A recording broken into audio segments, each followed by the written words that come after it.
Cody and Riley, you were part of a group which attacked and killed 2 boys last January. The boys were called Mason and Max. They were your age, Cody, and a bit younger than you, Riley. They had done nothing wrong. They didn't attack your house, Cody. They had nothing to do with it. You've heard how much pain you've caused to their mums, their sisters, their families. When their boys were stabbed and died, it was such a shock for everyone, so terrible and so very, very unfair. No one can turn the clock back. No one can go back to how it was before. Mason and Max's families must go on without them in a different way now. Your lives will change too. As Mason's sister said, there are no winners here. There are rules which I must follow when I sentence you for these murders. The first rule is this: the only sentence I can give you is one which will affect you for your whole life. It's called detention at His Majesty's pleasure. What it means is that if you are released in future, you will always be supervised. You can be returned to prison if you do anything wrong again. Whether you will ever be released depends on how well you do whilst you're inside.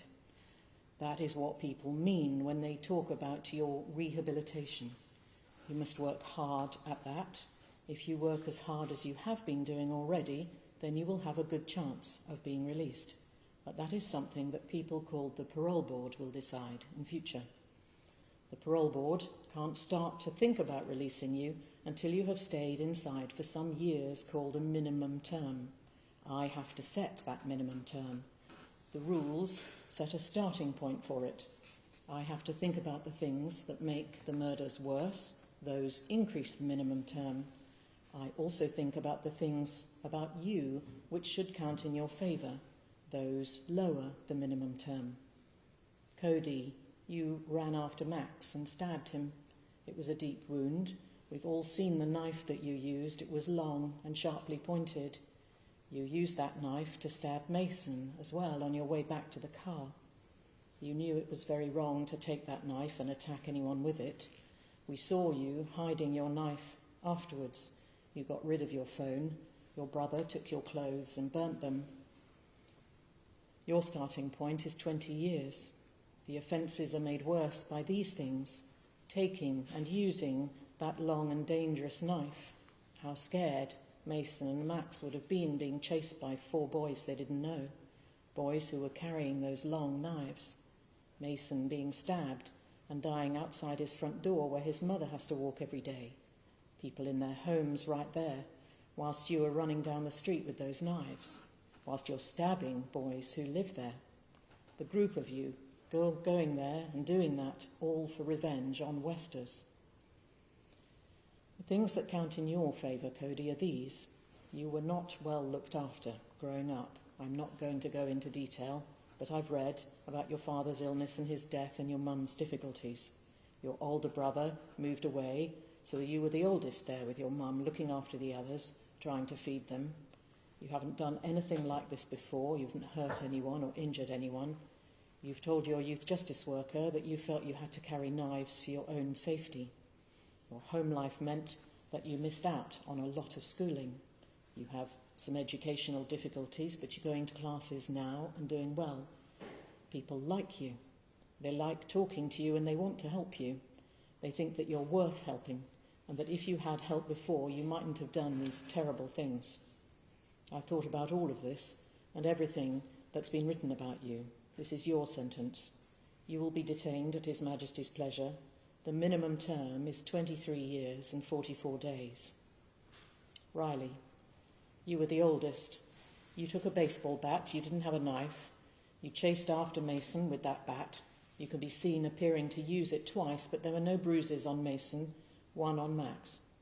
Because you were 17, the starting point for you is 27 years.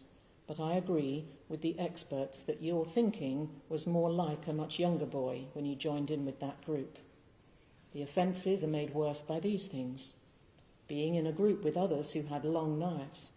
How scared Mason and Max would have been, being chased by you and the others, boys they didn't know, boys who were carrying those knives.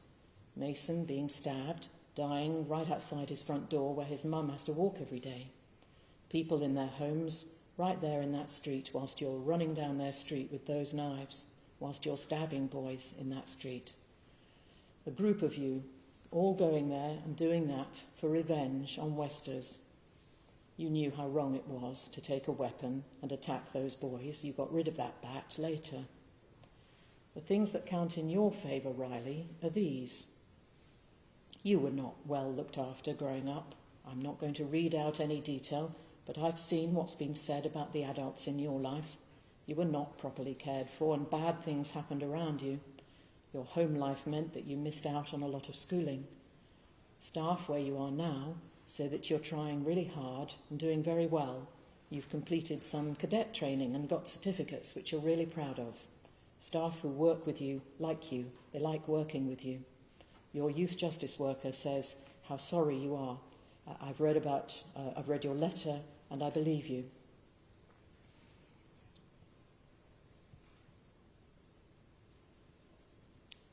I've thought about all of these things and everything that people have written about you. This is your sentence. You will be detained at His Majesty's pleasure. Your minimum term is 23 years, 47 days. Cody, I want to add this. I should have said, but didn't, that you've said how sorry you are, and I believe you too.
We are sitting without robes, as we did during the trial. We did this as there are 4 young defendants, 3 of whom were, and still are, children under 18. On the 15th of November 2024, after a trial lasting 6 weeks, a jury convicted all 5 defendants of the murders of Mason Rist and Max Dixon. Anthony Snook, aged 45, was sentenced on the 19th of November 2024. Today, the court is sentencing the 4 young defendants: Cody Westcott, 16 at the time of the murders, 17 now; Riley Tolliver, 17 at the time, 18 now; BDJ, 15 at the time, 16 now; and BJM, 14 at the time, 15 now. The killings occurred against a backdrop of long-standing postcode rivalry and hostility between certain factions living in the neighbouring districts of Hartcliffe and Knowle in South Bristol.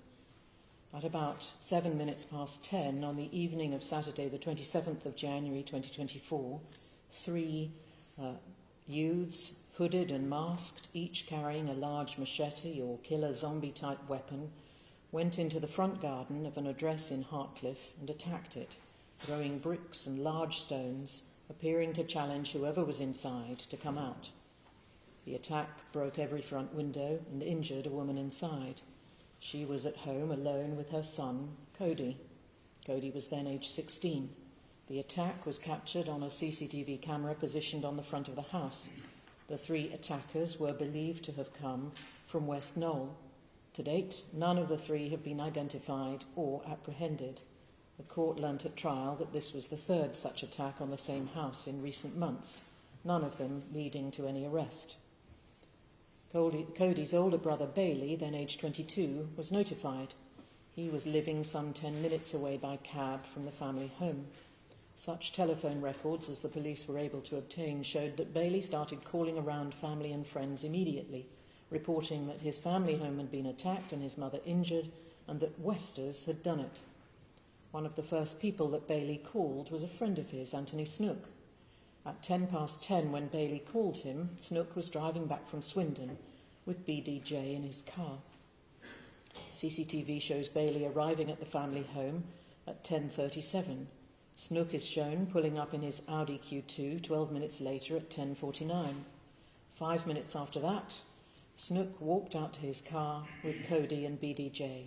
Although hidden from the CCTV, both boys were armed with long knives, machete or killer zombie type, taken from the house.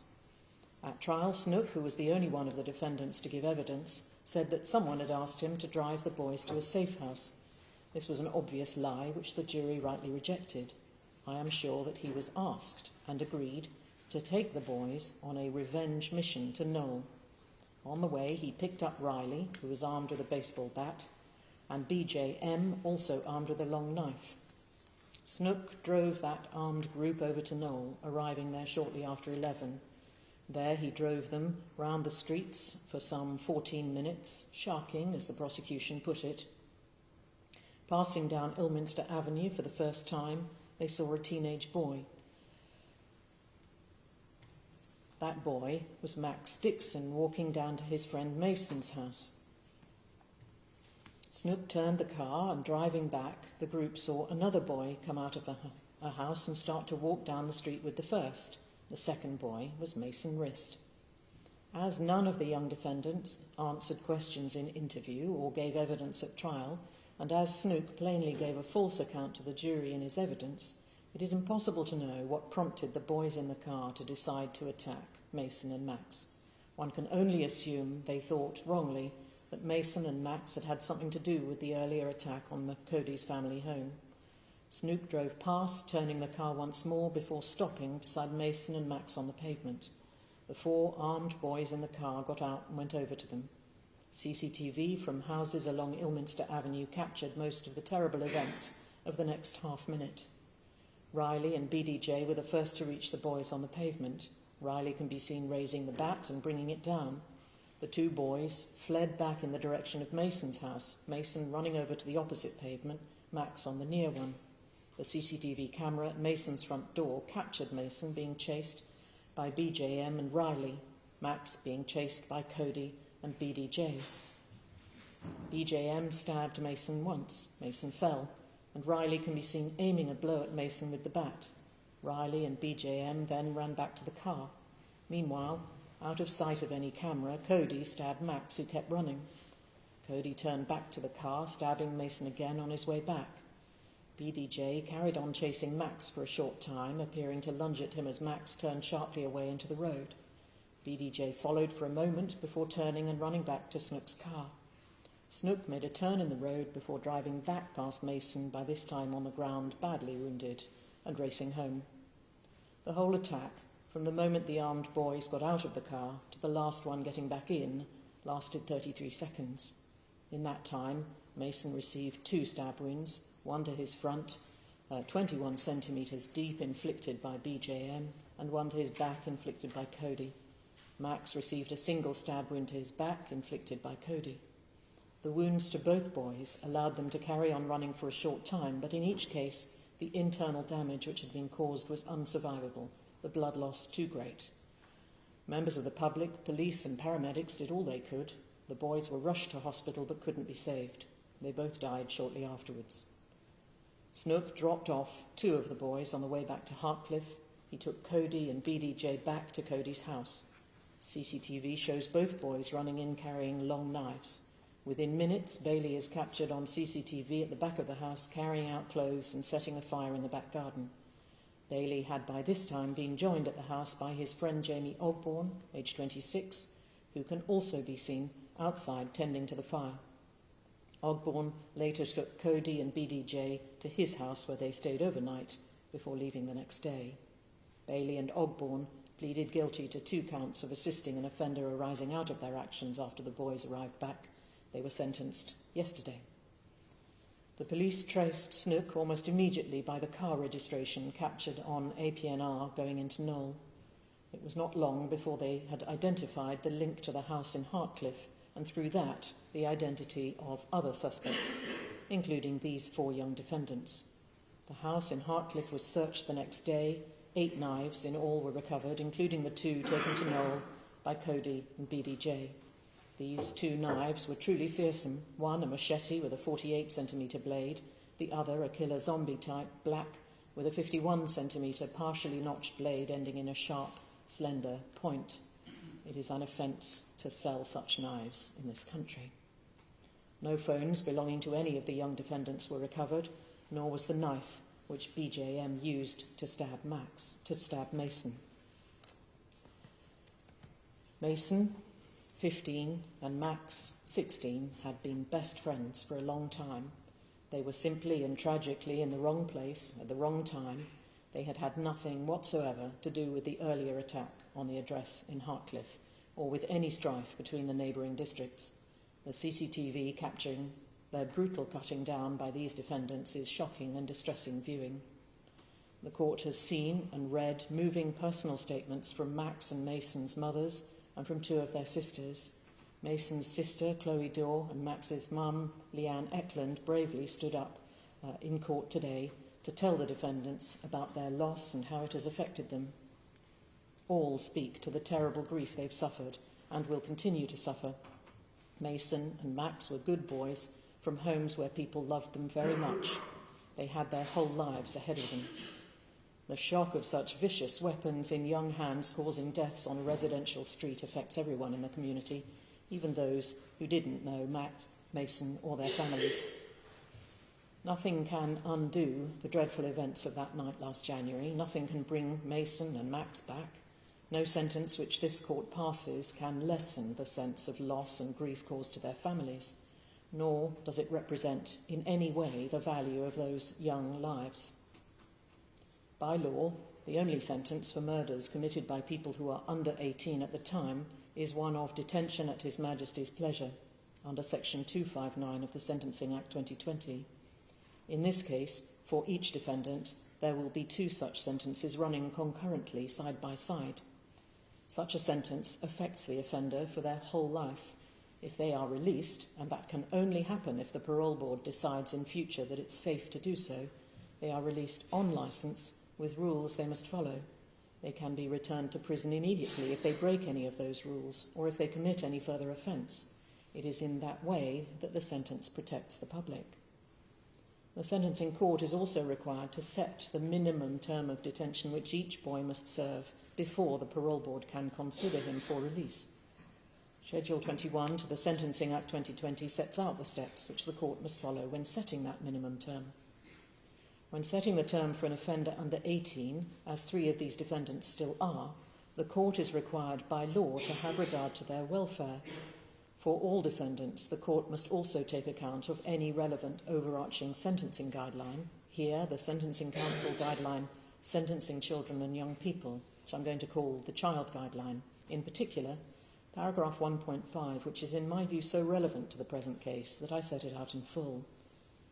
It says this: it is important to bear in mind any factors that may diminish the culpability of a child or young person.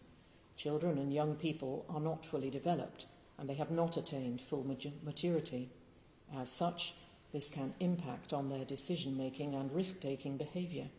It is important to consider the extent to which the child or young person has been acting impulsively and whether their conduct has been affected by inexperience, emotional volatility or negative influences.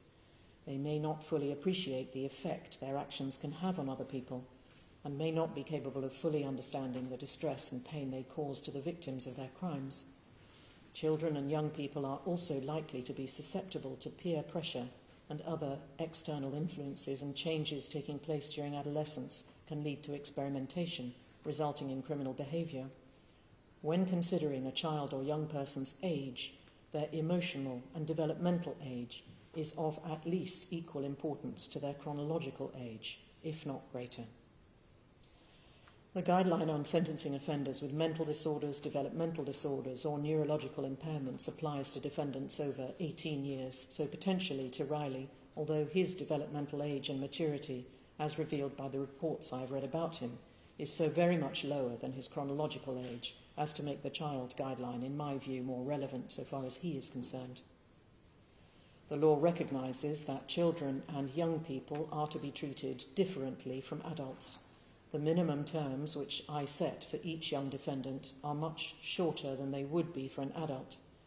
I keep in mind also that all the defendants are young and must be sentenced in the hope that they will one day be rehabilitated and live useful lives in the community. I acknowledge how unjust that must seem now to the families and friends of Mason and Max.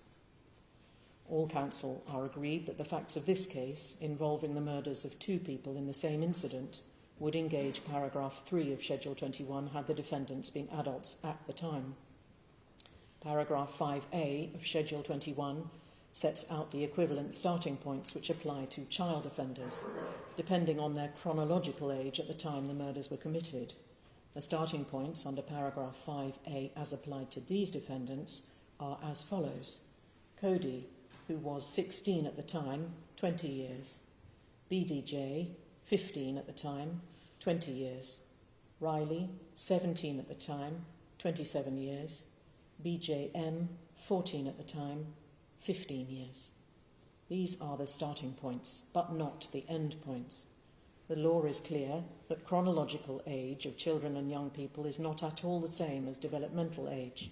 When considering the true level of culpability, just taking a defendant's chronological age may not be a reliable indicator. I must also seek to ensure that relatively small differences in chronological age, BDJ being just 8 months older than BJM, Riley being just 1 year older than Cody, for instance, do not result in an unfair disparity, bearing in mind that this was a group attack by the defendants acting jointly. There are some differences in roles. Riley had a bat, not a knife, and neither he nor BDJ actually inflicted fatal injuries, and I will take those into account. Aggravating and mitigating matters need to be factored in. Aggravating factors are things that make the offences worse. Mitigating factors are matters which count in favour of a defendant. In balancing the relevant factors for each defendant, I have been much assisted by the number and quality of expert professional reports for each defendant, most particularly for sentencing purposes by long and thoughtful reports prepared by the Youth Justice Service. Where I do not mention all the reports individually, everyone should understand that I have read all of them for each defendant most carefully. Here, the murders are seriously aggravated by the following. 1. The fact that the victims were innocent children. One of them, Mason, age 15, was killed right outside the front door to his home. 2. Mason and Max must have been absolutely terrified at being confronted and chased with such fearsome weapons. 3. The fact that this was a revenge attack. 4. The fact that the attacks took place on a residential street in the middle of a neighbourhood community where people were at home. The prosecution have suggested that there was significant premeditation and planning, whilst I am sure that there would have had to have been some planning and preparation by someone to put together the group of young defendants, to arm them and to line up Snook to take them. I cannot be sure that any of these young defendants was primarily responsible for that preparation. I've had regard in this respect to the reports prepared on each, giving details of their level of intellectual functioning and their family backgrounds. The evidence suggested that Cody and BDJ may have put on more layers of clothing before going, but I do not count that as significant planning. Snook was responsible for the preparation involved in the drive around Knowle, and that was significant so far as he was concerned. As I see it, the boys were primed, not prevented as they should have been, by the adults around them. They went, reckless and armed, with revenge and very little else in their minds. Having heard the evidence at trial and having read all the reports about each boy, I do not believe that any of them intended to kill Mason or Max. This was not a case where there were multiple repeated stab wounds. Moreover, though disastrous in outcome, it was a short-lived incident. The prosecution in its sentencing note accepts this. However, as I pointed out at the time of sentencing Snook, the chance of a fatal outcome is so high when using such dangerous weapons to inflict wounds that it is really meaningless to talk of not having an intention to kill. For Cody and BJM, whilst I accept that they did not set out actually to kill Mason or Max, the fact that they both used those large knives in anger to inflict deep wounds to each victim significantly lessens the mitigating effect for them of that lack of intention. I also accept that each defendant has expressed sincere remorse for their actions. The Youth Justice Service has in each case explored with them what this means and has satisfied themselves that each defendant understands and that their feelings of shame and regret are real. BJM has also expressed it in a letter which a care assistant has written out for him. Riley has written his own letter, which his counsel read out on Monday. Cody expressed his regret through counsel and through the Youth Justice Service report writer. I bear in mind also that Cody admitted to being the one who stabbed Max, even though that act was not captured on any CCTV. BDJ has also expressed his shame and guilt through the Youth Justice Service and through his counsel. These features apply to each of the defendants. I now consider each defendant individually.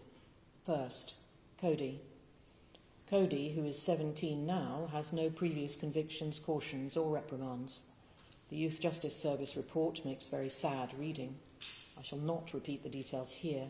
It is enough to indicate that Cody's background is one of scarcely believable neglect and deprivation, leaving him, as at last January when he was arrested, quotes, "the furthest point a child can be from thriving and achieving their full potential," close quotes. Every one of the adverse childhood experiences listed as relevant in the child guideline applies to him. He's missed much of his schooling. His level of intellectual functioning, as shown by psychological testing conducted earlier this year by Miss Williams, is the equivalent of Key Stage 2, being ages 7 to 10. The Youth Justice Service report records that Cody has been targeted because of his older brother's involvement with the neighbourhood rivalries, for the colour of his skin and for coming from Hartcliffe. Cody has grown up in the midst of postcode hostility where carrying knives has been normalised by the adults around him and regarded as necessary for his safety. As the Youth Justice report points out, Cody was likely to have been in a state of hypervigilance, keyed up all the time, the attack on his house that night precipitating the calamitous response which resulted in these terrible crimes. By contrast, and most encouragingly for his eventual rehabilitation, Cody has done very well in custody, where he has, for the first time, the support and encouragement that a child should have. His attitude and temperament have been noticed by staff and other inmates who truly value him.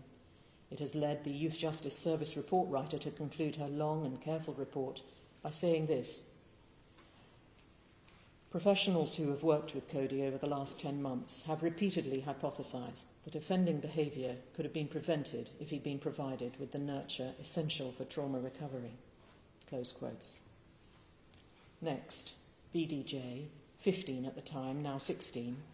BDJ has 2 recorded convictions for carrying knives, which is a concern, but which I do not treat as aggravating the present offences.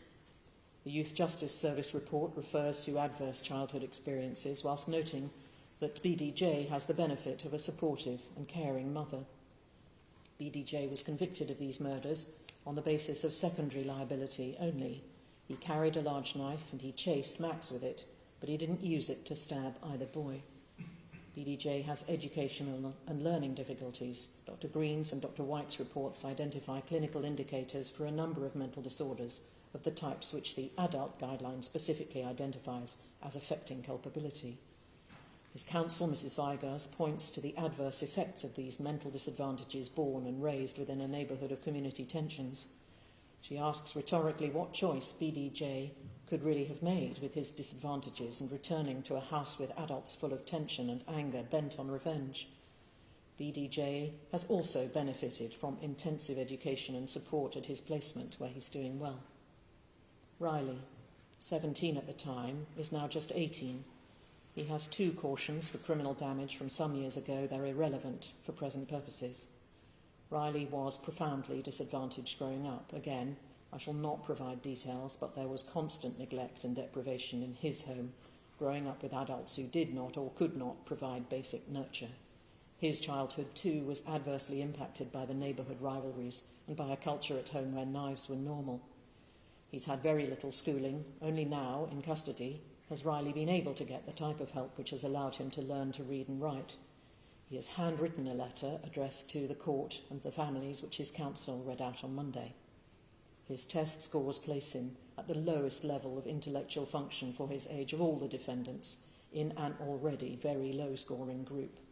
Dr. Broderick, consultant psychologist, described Riley's IQ as within the learning disability range, so low as to constitute a mental disorder, quotes, likely to significantly impact his ability to act in a considered and reasoned manner, especially at times of heightened stress or significant interpersonal pressure, close quotes. Riley, too, has shown encouraging signs in detention of what his rehabilitation could achieve. He has worked hard at completing training courses and is proud of what he's managed to achieve. The adults who work with him are impressed by his hard work and are fond of him. His resettlement worker explains that he presents as a child who is much younger than his chronological age, bearing out Dr. Broderick's assessment. BJM, 14 then, 15 now, is the youngest of the defendants. His home life was also appallingly impoverished. He also was assessed as being, quotes, the furthest point a child can be from thriving and achieving their full potential, close quotes, on his arrest earlier this year. The Youth Justice Service report records that in the 9 months since being detained, BJM has gone up 2 shoe sizes and has grown. He's now having his most basic needs met, but regrettably only in custody. Like the other defendants, he's missed most of his schooling, his adults just not seeing to it that he went to school. He too is assessed as extremely low intelligence. Dr. Indo, the psychologist who assessed him, pointing out that his scores were more typical of a child aged 7 to 9 years. These are all the matters which I must balance for each young defendant in arriving at the appropriate minimum term in each case. I must also seek to ensure that any disparity between the minimum terms is no more than a fair reflection of the age difference between them, along with any differences in their roles and their personal mitigation. For Cody, the starting point of 20 years is aggravated upwards by the matters I've indicated. I've recorded the matters of mitigation which I've taken into account in his case, which are strong as to his adverse family background and its effect on his maturity and culpability. For him, however, the mitigating effect of a lack of intention to kill, which I accept he has, is significantly less than for the other defendants, even BJM, since Cody used his knife to stab both boys. He stabbed Mason when Mason was already injured. In Cody's case, a year older than BDJ, although they share the same starting point in Schedule 21, the aggravating factors outweigh the mitigating ones. The minimum term in Cody's case is 23 years and 19 days, being 24 years less the 321 days that he spent on remand.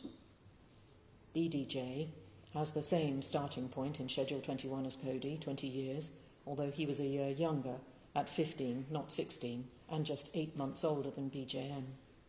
BDJ is fortunate to have a supporting and loving mother at home. The aggravating factors that I've identified apply equally to BDJ as to all of them. He was a wholly secondary party, albeit taking and chasing with a long knife. He didn't actually stab either boy. In my view, the mitigating features in his case slightly outweigh the aggravating ones. The minimum term in his case is 18 years and 44 days, being 19 years less the 321 days he has spent in detention on remand. Riley. The starting point in Schedule 21 for Riley, 17 at the time, is 27 years. In his case, even more than the others, his chronological age belies his much lower developmental and emotional age for the purposes of assessing the true level of his maturity and culpability for these offences. The aggravating factors apply. However, although Riley was in a group where others were carrying large knives, Riley's weapon was a bat. Although it looked on the CCTV as if he swung the bat at Mason, Mason had no blunt force injury. Max had a nasty bruise to his shoulder, which I'm sure was caused by Riley's bat, but that was not at all a fatal injury. The fact that Riley carried no knife and that he inflicted no fatal injury lends considerable weight to a lack of intention to kill. In my view, the mitigating features, including a marked lack of maturity, outweigh the aggravating ones. I set the minimum term in his case at 23 years and 47 days, being 24 years less 318 days spent on remand. Finally, BJM. The starting point for BJM, who was the youngest at 14, is 15 years. The aggravating factors apply to him. For the reasons I've already given, the mitigating effect of a lack of intention to kill is less, since BJM actually used his knife to stab Mason. The mitigation afforded by his background, together with his intellectual and developmental difficulties, is strong. It's added to, in his case, by the plea which he entered at an early stage to the murder of Mason. He would be entitled to full credit for that plea. However, a similar reduction does not apply to the murder of Max, of which BJM was convicted after trial as a secondary party. So a full 1/6 reduction on the whole sentence would not be right.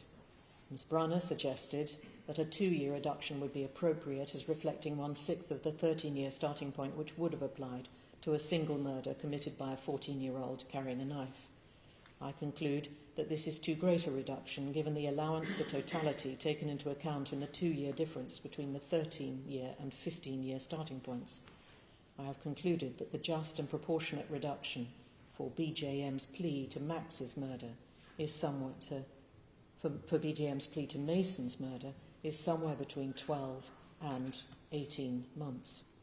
Taking this into account, along with the other mitigating features, I set the minimum term in BJM's case as 15 years, 229 days, being 16 and a half years less 318 days spent on remand. Before I finish, I want to say this. A fair trial depends on defendants being well represented, whoever they are and whatever they've done. Defending at a murder trial is always complex and challenging. Defending children at a murder trial is so much more so. The defendants in this case have all been particularly vulnerable by reason of their personal circumstances. It has been an especially demanding piece of work for the solicitors representing these young defendants, where the public outcry has been great and the distress of Mason and Max's families so understandably acute. Reeds and Allen Houle are the two firms who between them supplied the 4 skilled individuals who've represented the defendants here. I want to commend them for their hard and difficult work and to say how grateful the court is to them for doing so well the job of defending that has to be done. I would also like to commend the valuable work of the intermediary who was here for the whole trial and sentence and who assisted the youngest defendant.